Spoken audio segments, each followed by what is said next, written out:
they're propagated commercially in Darwin, and there's a reason for that because they don't have to expend as much heat, to get them to strike. They generally take them as tip cuttings, soft tip cuttings under constant mist, 95%, bottom heat of about 32 degrees, and they root fairly easily. Now, it's unlikely you could replicate those conditions, quite honestly, but the alternative is to try to layer some of them.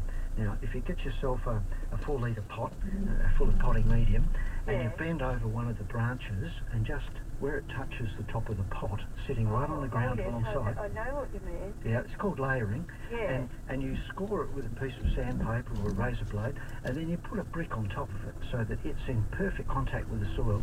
Okay. And then you keep watering that pot as though it was a living plant, and you might get it to root at that point. Oh, that's wonderful. When I say might, I mean not all the cultivars have that same ability to strike that way, but some of them do. But Malcolm, could I do that at this time of the year? Would I have to wait? I think you could, because they make growth at this time of year, and I know it's out of season, but if you've got it in a warm aspect, and it's obviously growing in a warm aspect, because that's where they do best. Yes, they are. But the ambient temperature of the pot is higher than ground temperature, so I think you've got your best chance of striking it that way by layering. Thank you, that's wonderful. I might do that with a variegated leaf where I've got it. This is a thing that is a climber, and I'm sorry to add a second question, but it's in the same vein.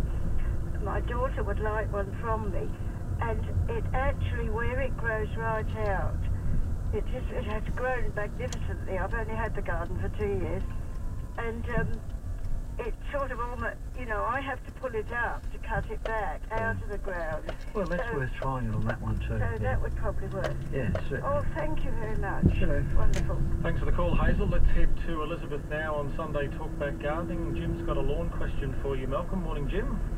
Yeah, good morning, Ashley and Malcolm. Is it a good time of the year to scarify a kikuyu lawn? Yeah, certainly. You'll find there are dethatching machines generally hired from the high shops, and I'd stress using those because it's a good way to wreck your lawnmower if you think you can set it down low enough to chew it right back to the soil, because the dethatching machines are generally about 8 horsepower, where the average lawnmower would only be about 3. So yes, it is, but you only do it on a Kucha or a kikuyu lawn. Don't try it on buffalo or any of the other tall fescues, because you'll wreck your lawn.